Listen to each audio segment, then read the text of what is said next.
Okay, now everyone sees the screen. Uh,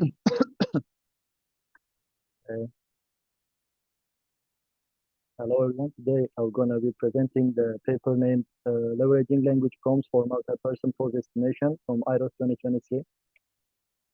So the multi-person pose estimation has a difficulty that in the crowded area due to occlusion of the humans, and also there is a limitation of image feature for representing the occluded body part. You cannot get the image feature that represents occluded part. So they propose a prompt-based pose interference strategy to overcome these limitations. And their method works by utilizing the text representation generated by a language model, such as CLIP, to facilitate the understanding of poses on instance and joint level. And they learn more robust visual representation to overcome the occlusion confusion. And also this paper demonstrates that the language supervised training boosts the performance of single-stage multi-person pose estimation. So let's get started. So here's a quick example of what they are talking about. As you can see in the left bottom side, the result of the model, there is some errors caused by occlusion. The green pose is not as it's supposed to be, but when they get their result from their proposed method, everything is fine, and each pose is detected correctly, despite the occlusion, heavily occluded person. So this is a problem they will be tackling in this paper. So for multi-person pose estimation, there is two tasks. First one is detecting, and then the second one is key point detection. First, they detect human instances, and then they detect the joint key points.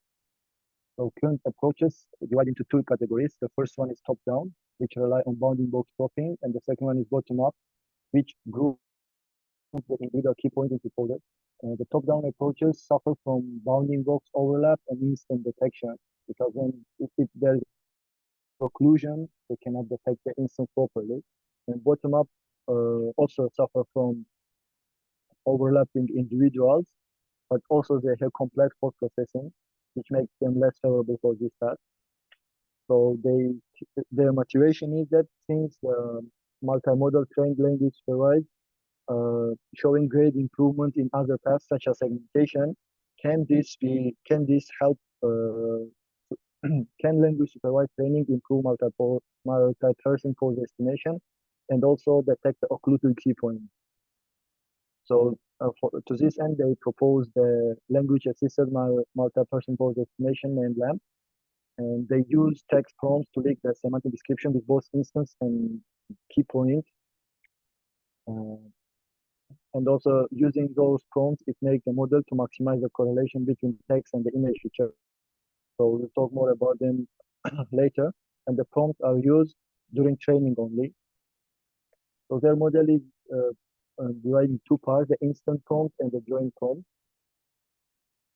So in the instant prompt, they describe the relative location of the people in the scene and whether they are not occluded.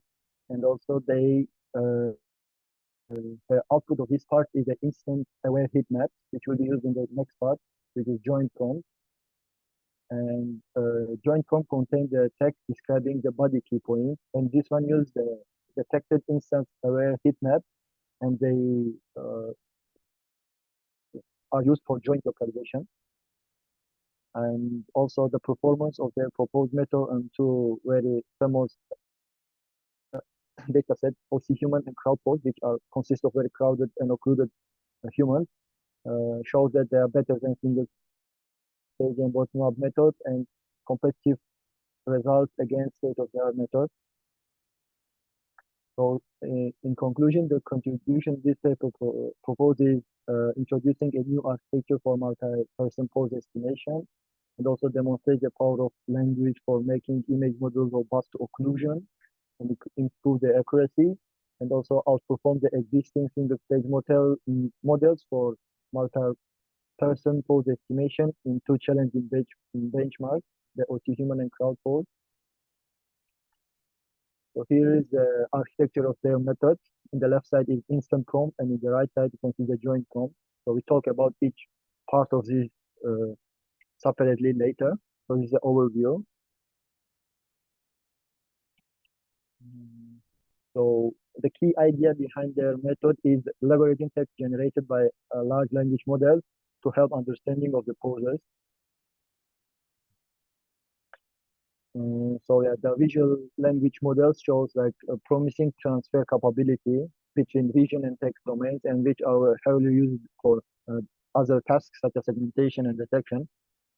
So given the pairs of image and text, vision language models can learn multimodal embedding space by jointly training an image encoder and text encoder to maximize the cosine similarity between correct pair while minimizing the incorrect pair.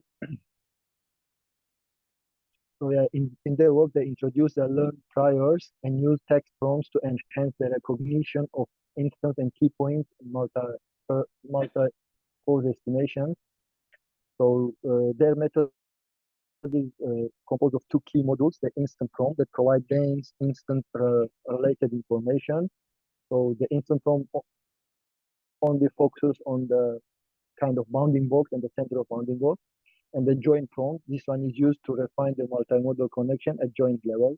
So in this part, they use to detect the key points and then make the pose of the human.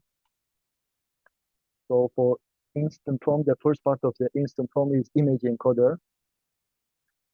And so their backbone, the result of their backbone is a feature map app, and they extract the features of instance based on their ground truth location and their center. And then they use the spatial attention, spatial attention here to separate the instance into different spatial locations.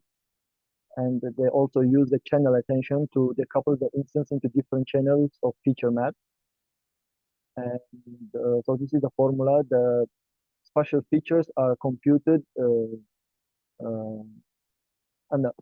for getting the spatial feature, they compute the instant aware mask based on the location of each instance, and they got the spatial features.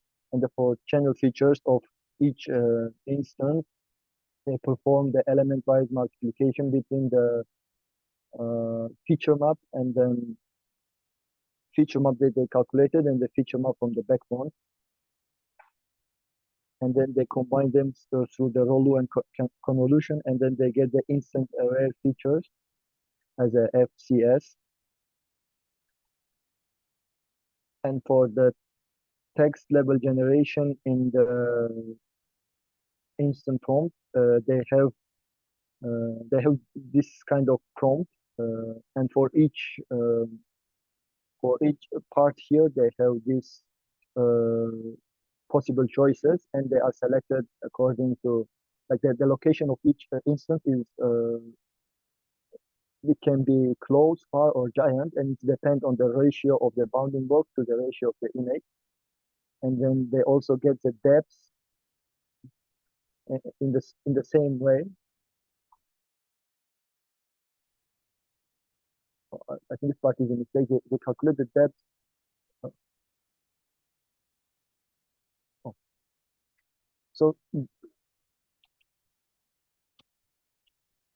as you can see here, each image is divided into 3 by 3, and they get location of the each instance through the center of their bounding box in which of these one of these squares. So that's how they get the location.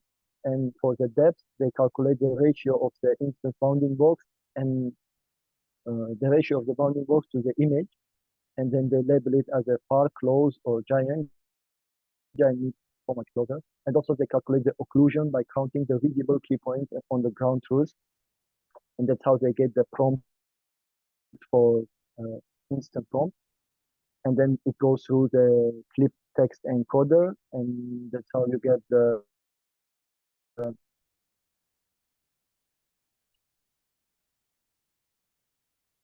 textual prompt.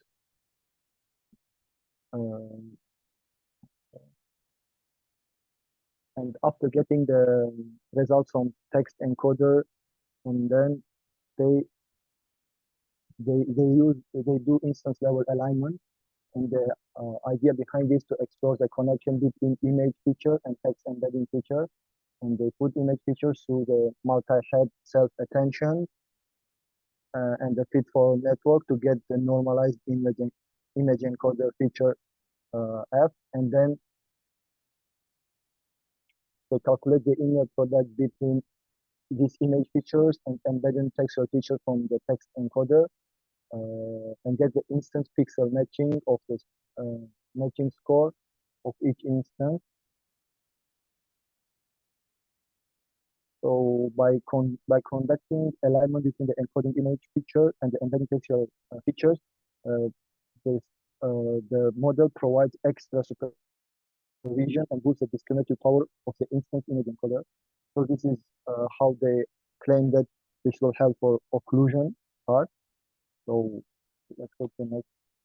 And in the joint prompt, they have key point level alignment and pixel level alignment.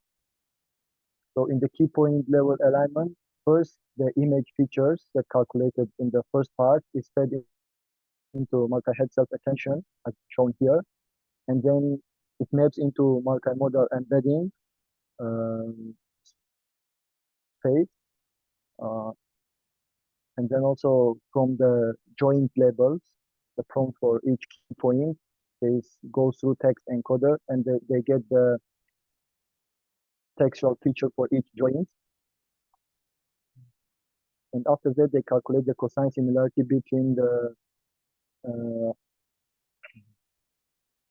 textual features for each joint and the image features that they got from previous part. And then that's how they get the key point alignment. And this one, they perform contrastive learning of the key point local features based on the contrastive loss.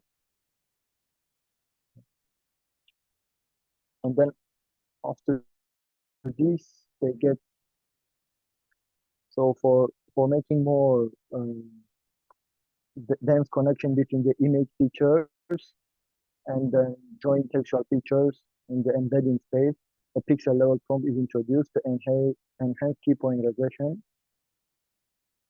So the pixel alignment is calculated through text image pixel score for each pixel location. So this will help for detecting each key point in the pixel level, and this one will roughly detect the key point, and then when you connect them both, you get the more better detection of the key point.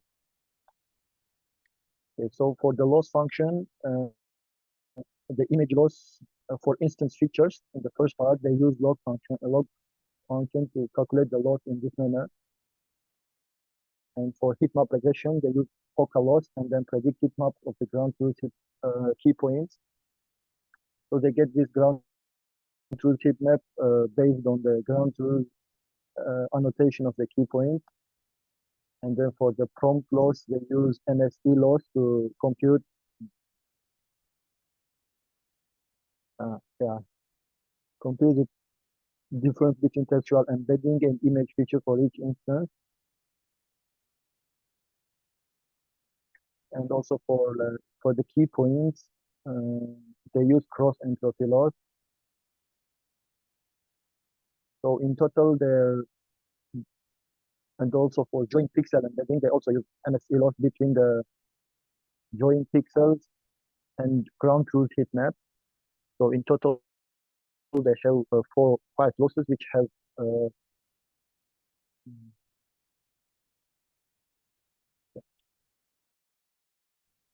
for each part of the model, they have different type of losses, and they calculate the total sum and say